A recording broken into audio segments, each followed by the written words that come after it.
Okay. Hey, welcome back, everyone, to the Wealthy Speaker Podcast. Alan Stein Jr. is here again. Thank you so much for coming back on the show. Oh, it's my pleasure. It's so great to be with you again. So, remind everybody about kind of your background and how you came to be an expert in the areas of performance. I spent most of my career in the direct basketball training space and was a basketball performance coach, primarily at the youth and high school level, but had a chance to work with about a dozen players that are currently in the NBA back when they were in high school. And then that afforded me some opportunities with Nike basketball and Jordan Brand and USA basketball. So I got an opportunity to work with some already established big name players. So I've had the very unique vantage point of seeing what it takes to get to the top of the proverbial mountaintop, and then, of Ah, course, what it takes to stay there. And 5 years ago, I decided to make the distinct pivot from basketball training to corporate keynote speaking, and have been enjoying my career as a professional speaker for the last 5 years. beautiful. And so, today, what do you think in the performance world inside corporate America? What do you think, one of the biggest problems is? It's the constant recalibration that needs to be done. Obviously, we've all had a major shift in the past 2 years with the pandemic, and it's kind of refining and recalibrating the things that worked really well prior to the pandemic, Yeah, then the shifts and the pivots that people had to make during the pandemic. And right. now we need to kind of blend the two together and figure out. And I know this is becoming a tad bit overused and cliche, but what this new normal is going to look like, and Right. what do each of us need to do, both personally and professionally, individually and organizationally, to show up as our best selves and to make a maximum contribution to those around us and those that we serve. And that's been the height of my work for these, last couple of years in particular, is helping folks make those recalibrations. I like the word recalibration. So this is coming from a personal place where I felt as though over COVID, I've had my foot on the gas pedal for so long. And honestly, Alan, I just need a break. I just need to stop pushing for a second. What do you say to people who just want to take their foot off the gas for a minute? Give me some advice. I highly encourage it and I highly recommend it. It's simply not sustainable to be on and to be going and to be pushing and to be charging and to be hustling nonstop. Mm, We have to have intermittent breaks. And I recommend doing those. There should be times during your daily routine where you have some downtime. There right. should be times during your weekly routine that you have some downtime, monthly, quarterly, and yearly. Right. Whether that's to the tune of, and here's a good rule of thumb. Every day you should take at least 1 hour to unplug, to digitally detox, to detach, to sit in stillness, or to do something that fills your bucket, whether that's physically, mentally, or emotionally, but something that recharges your battery. You should make the time for at least an hour a day to do that. Oh, And during the week, if possible, and I know every week is not the exact same. If you have a big project or a keynote you're preparing for, if you're going to launch a course, but every week you should take at least one day off to rest, recharge, and to fill your bucket. I'm a believer that every month you should take an entire weekend off and unplug. And then quarterly or yearly, make sure you're putting in some, I guess we'll call them vacations, or even if it's a staycation, just something where you get away from the normal hustle and bustle. And mm, that time and energy is actually going to be reinvested when you get back to work. You'll have more focus, you'll have more energy, you'll be a better version of yourself. So this very much parallels the world that I was in with athletes. Athletes can't train hard 8 hours a day, 7 days a week, 12 months a year. They'll get injured, they'll get burnout. So they have to have rest and recovery after intense workouts, practices, and games. And we as working professionals, especially in the speaking world, have to do the same. okay. Well, that's making me feel a little better. And I think that unplug piece that you mentioned is really important because even when I am on the treadmill, I have my phone right there, Yeah. right? Why can't I just put the phone aside for an hour? I there's a bit of an addiction problem there, so I'm going to be investigating. There's a book in my iPad right now called How to Break Up with Your Phone. I need to go back and circle back to that. Okay, so let's talk about your latest book. Tell everybody the title and what the three key elements are. Sure. So my first book that came out 3 years ago was called Raise Your Game. Okay. Basically to show folks how to reach optimal performance in any area of their life, whether it's as a speaker, as an entrepreneur, even as a spouse or as a parent. It's kind of the foundational principles of reaching that proverbial mountaintop. And then my latest book, which just came out a couple of weeks ago, is called Sustain Your Game. And it shows folks how to maintain and sustain excellence and optimal performance for long periods of time. And what I found is there have been three things that really undermine our ability to sustain performance and excellence. And I think most will agree these three things were heightened exponentially during the pandemic. Yes. That's how we manage stress, how we avoid stagnation, and how we beat burnout. So those are really the three primary focal points of the new book, and the sections at which we attack those. Okay, I want to go into each of those. And, I just feel as though a lot of people, having felt like, oh, okay, we made it to the other side, maybe need some of this right now. That's why we wanted to have you back on, because sustaining your game after something like what we've been through in our industry is a new conversation right now. It's totally different than what it was sustaining your game 5 years ago, and for sustaining your game today is different. It absolutely is. Yeah, the pandemic really changed everything. And obviously, there were many industries that were heavily affected by the pandemic. But it wasn't just us. No, but speaking certainly was at the top of that list. And, I think most speakers can remember vividly, around March 13th of 2020, when the carpet was pulled out from every single one of us, and we all saw our calendars immediately decimated, for the next 6 to 8 months, and what that felt like. And that certainly heightened stress for most of us. So that's a good way to manage that. That's a good segue into the so it's 3 P's: perform, pivot, and prevail. Perform is about managing stress day to day. Pivot is about avoiding stagnation, and prevail is about beating burnout. And I think that those are all really key topics. So let's dive first into the whole managing stress. And I think maybe we should just speak about stress versus like anxiety that may be heightened. But if you have an underlying mental illness, that maybe some of these things might change for you.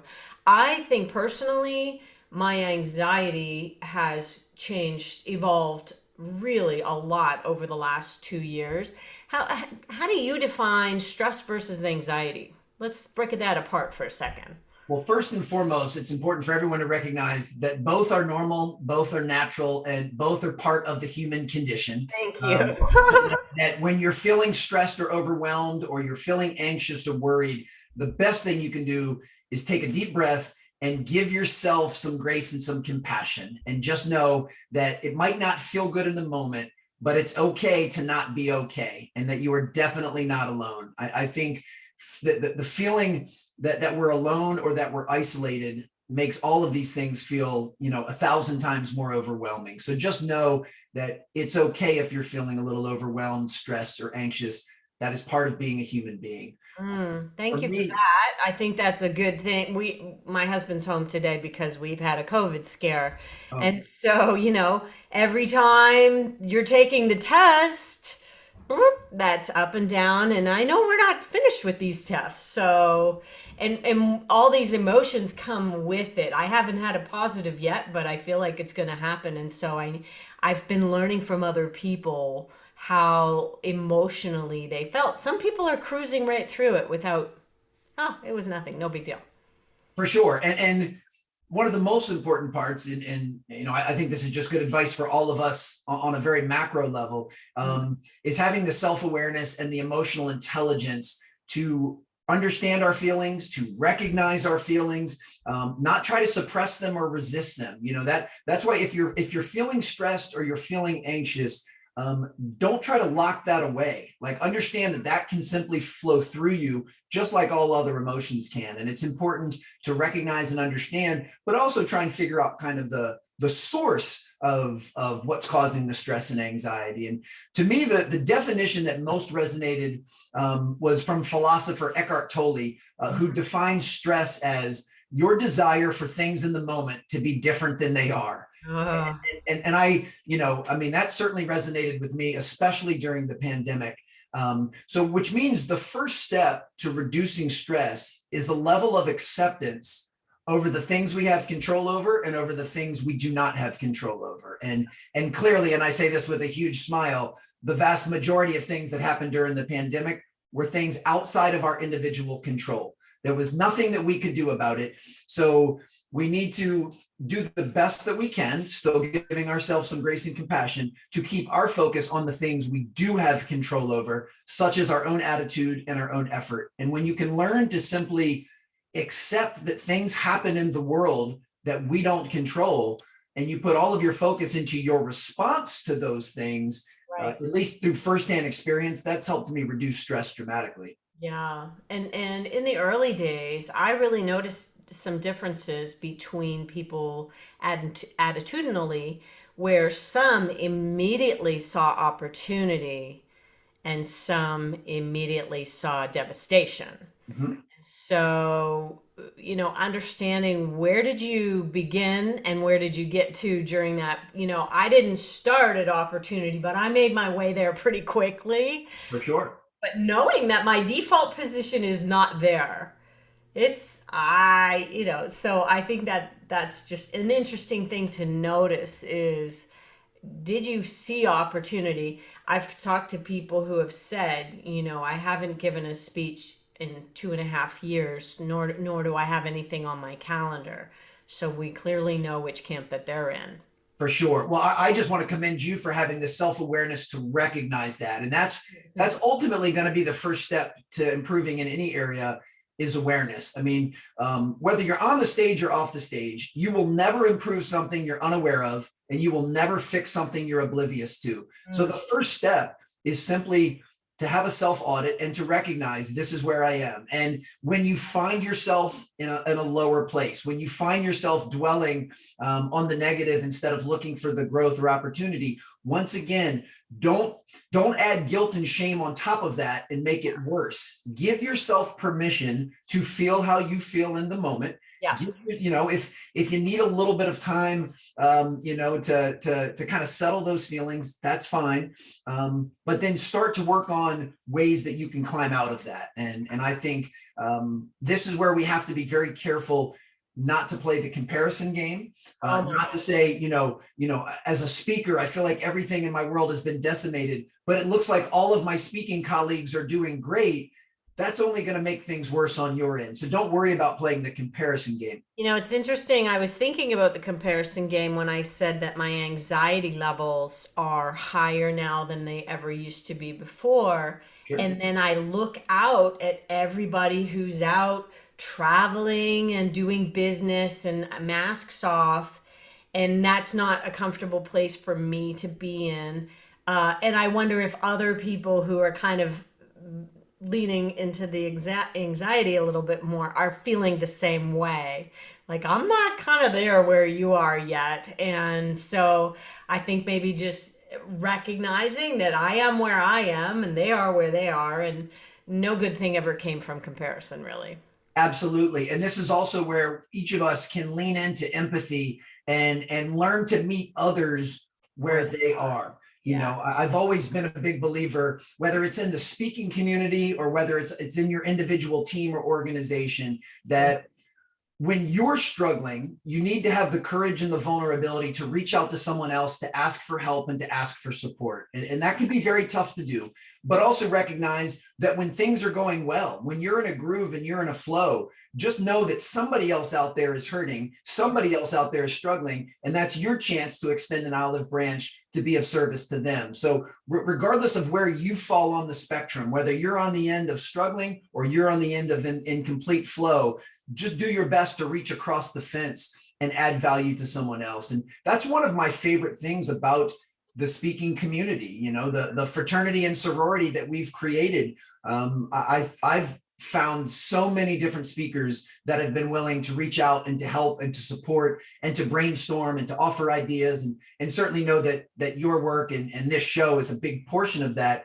But I believe that, you know, a candle loses nothing by lighting another candle. And we should do everything we can to try to light each other up, because we're all in this industry together. And we should all want this industry to thrive because it will provide more opportunity for each and every one of us. Absolutely. And I have been really blessed for 30 years to be hanging out with some damn cool people and Yeah. smart people. And thank you for that. That was really good.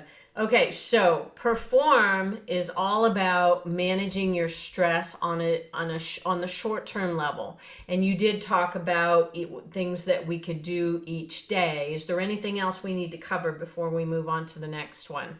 No, really, just remember that anxiety usually stems from us worrying about a hypothetical future that's never happened, that hasn't occurred yet. You know, we tend to get anxious about our projection of what may happen in the future. And as normal, as understandable as that may be, it very rarely serves us, you know. Uh, So I'm a big believer that, you know, the future really only exists in our mind and in our language. Like, you can never be in your future anywhere. You can only be where you are. Now right. we can imagine the future and we can project what the future will look like.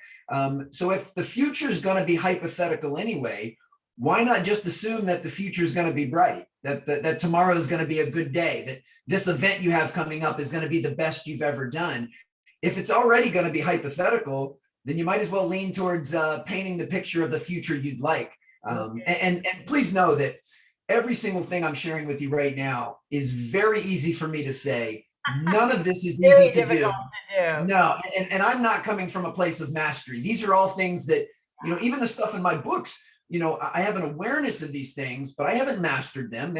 I have the same struggles and challenges that every one of your listeners has. And we're all in this journey together. And I think that's another thing that can help relieve some of the anxiety, pressure, and stress, is just simply the acknowledgement that no matter where you are in your life, you will always be a work in progress. And you will always be, you know, under construction. You know, I don't ever plan to be under museum glass as a finished product. You know, even when I've been in the speaking business for 30 years, I can promise you that I will still be trying to up-level my craft, that I'll still be working on new content and ways to improve delivery. I'll still be working hard on my business. And for me, I actually get a tremendous amount of enjoyment in doing the work and being a part of that process. And for me, when we worry too much about outcomes, that heightens stress and anxiety. You know, like, don't worry about what the audience is going to think about your next keynote. Be fully present and just focus on serving them, delivering value to them, having fun when you're on stage, being your best self, because that's the only part you have control over.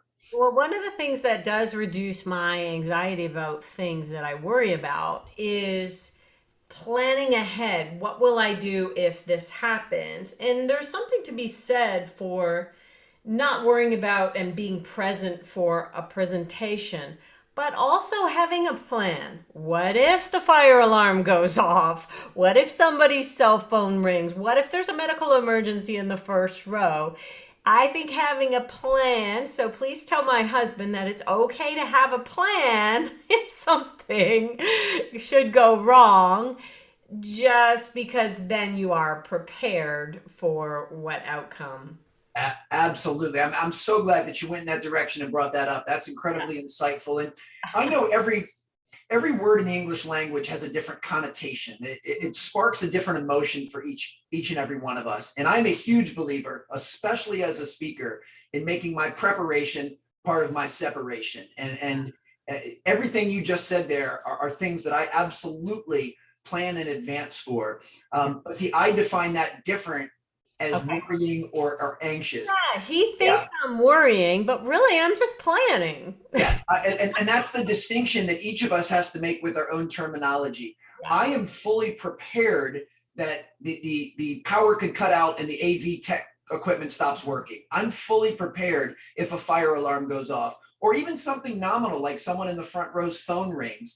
Yeah. I'm prepared for those things, but once I've got a plan in place, I don't spend 2 seconds worried about whether or not they'll happen. You're Yeah, and that to me is the big difference. And I That think, leaves the worry, and I like that. yeah, So it absolutely lowers stress the doing more we can be it, prepared. John, I'm going to keep doing it. Okay. Absolutely. So moving from perform to pivot, avoid stagnation. This is more of we talked short term. This is more of a medium term thing. Talk a little bit about how we avoid stagnation, because this is something, you get back out there after not really delivering live presentations for a couple of years. First, you need to shake the rust off.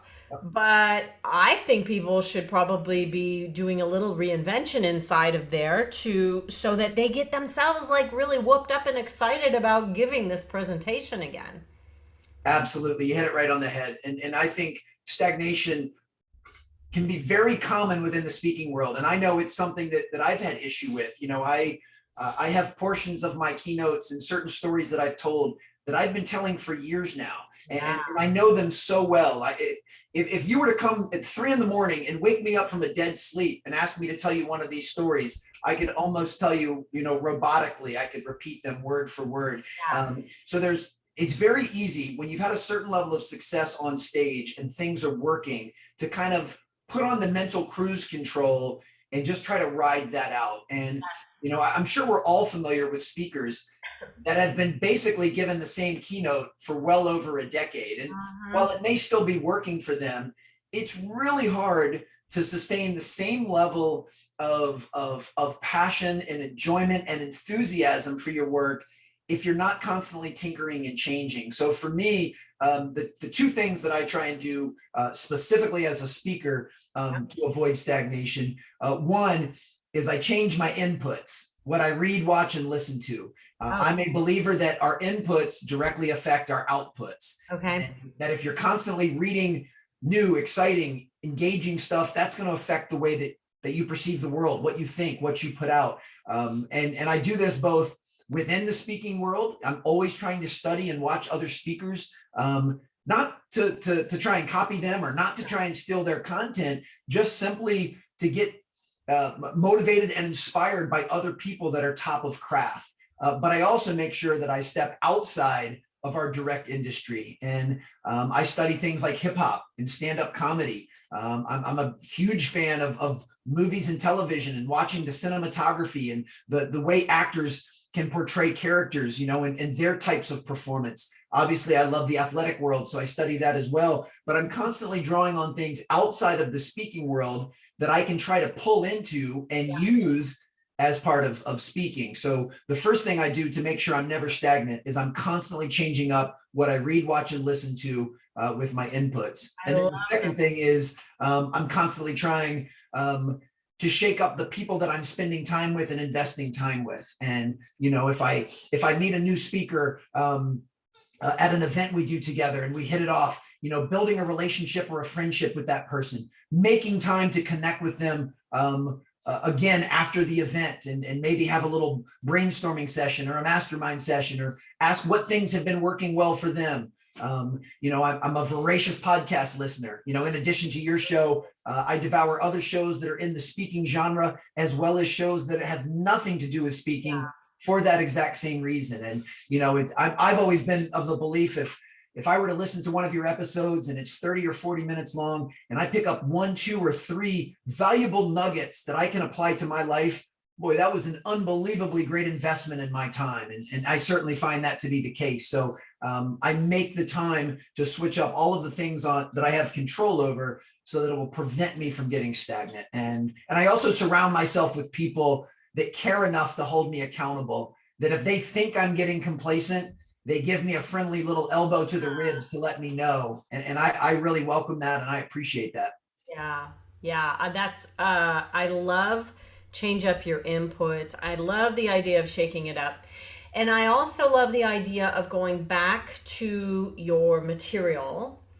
We call it cleaning out the closet. You put it Yeah. all out on the floor, and then I think this might be either an Eric Chester or a Mark Scherenbrock idea. You interview it to see what makes it back in Ooh, to the love keynote. it. You interview all your pieces to say, is that in line with what this new idea is? And because when you, I think, re-engage in your material, that gets you super excited. I think it helps your sales as well. But we always want to be trying to take our delivery to the next level. So we've even, in the world of my students, the Wealthy Speaker School, we've even been leveling up our virtual. We've been leveling up everything is under review right now. So let's all take it to the next level. Love that. Okay, our final idea here is prevail. And prevail is all about beating burnout and making a lasting impact. This is more of a long-term idea. What are your thoughts on that? Well, the first is kind of how you brilliantly teed up our conversation, talking about taking your foot off of the gas. Mm. That's a big portion of reducing the potential for burnout, is already having intermittent breaks in. What I find the root cause of burnout is when we're working a ton of hours and making a ton of sacrifices, and those hours and sacrifices are no longer in alignment with what fills our bucket, with what gets us excited, with what we're interested in. It's not just the long hours that create burnout. It's when it's not in harmony with what you want to be doing, or meaningful, purposeful work. And I would certainly hope, one of the reasons that someone would enter the speaking industry is because they want to serve others, they want to add value to people's lives, and they have something, an expertise or a concept or something that they can share that will do those things. And if you start to veer away from your original intention of speaking, which is to be of service, which is to fill people's cups, which is to share something that you are passionate about, if you start to veer away from those things and you're now only working long hours, that's when burnout will start to rear its ugly head. So you've got to refocus that lens and make sure you stay connected to your true purpose and your true calling and your reason for entering the speaking business in the first place. Hmm. It's easy to forget when you have your foot pushed down constantly. And I already feel better just having said it out loud. I'm just taking my foot, and we got these new ideas, and then a couple of pieces of the puzzle fell into place, and a lot of really good things have happened from taking the foot off the gas pedal. But one of the things we try to do in the summertime, I've always had a Friday off idea, and I kind of enforce it a little bit more strongly on Fridays. But also after every long weekend, which here in Canada, we try to have one long weekend every month in the summertime. And there have been times, I don't know if we'll do it this summer, but there have been times that we've taken the rest of that week off. So we've had like 5 weeks off in the summertime, kind of spread out a little bit, which has been so very, very nice. A lot of my clients are uncomfortable with putting an autoresponder on that says I'm recharging. But I think if you word it correctly and in line with your brand, it can be powerful for your clients to go, oh, okay, they're walking their talk over there. I think that's really smart. People will appreciate it, and they will often wait. Hopefully you have someone who is helping to support you and can talk to people in the meantime. But I think downtime is incredibly important, but I think a lot of people are too fearful to do a lot of it, Alan. Yeah, well, you just said that so beautifully. To me, the most important part is clearly articulating, because the communication portion is the most important, and just letting them know, I'm going to be out of office for this period of time, and here's why. Ultimately, I'm doing it to be in service of you. You. Yeah, ultimately I'm doing it so when I come back, I will be so recharged that I'll be able to pour into you tenfold. So I'm actually doing you a favor by me stepping away for a little bit. And then yeah, if you have the ability to say, if it's an emergency and you really need me, you can speak to my assistant, or here's a cell phone, or whatever you need to do Yeah. that makes you feel comfortable. And certainly, that's most likely dependent on how long that you want to unplug for. I think if you're just looking to unplug for 3 or 4 days, most people will be incredibly gracious with that. If you feel the need to take 2 to 3 weeks off, then I would definitely have some type of plan B in place, that if somebody does need you, or a really hot inquiry comes in, you're able to take care of everything. But to me, it just comes down to, back to what we said earlier, just make sure you're planning in advance and you are clearly communicating what you'll be doing and why you'll be doing it. And then just have confidence in that, and just realize, and I hope every speaker knows this, you will never please everyone. No. So it's a futile attempt to try, and don't spend your time worrying about the 1 or 2 people that could potentially be turned off by you taking time off. If you know that is in your best interest and it is aligned with your core values and allows you to be the best you can be, then you go ahead and do it. And you do it professionally and with tact and with a big smile. And I've always believed things will work out just fine. I love that. And my perfect client does not believe that I need to be available to them 24/7, 365. So I think that if you really identify what your perfect client, who they might be, and set yourself up for success by thinking, okay, I'm going to take a 7-day stretch, but I'm going to give myself 2 hours to clear emails on Wednesday or something like that.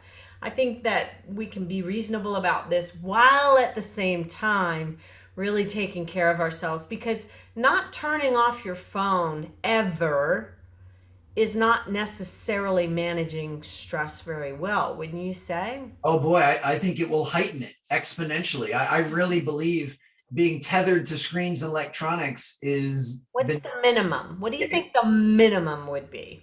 well, ultimately it comes back to our own self-awareness and knowing how we operate. And I know for myself, I love structure. I love consistency. I love routines. So for me, it gives me comfort to put things in black and white and say, I do not check my phone for the first hour after I wake up. And I do not check my phone after around 7 or 8 p.m.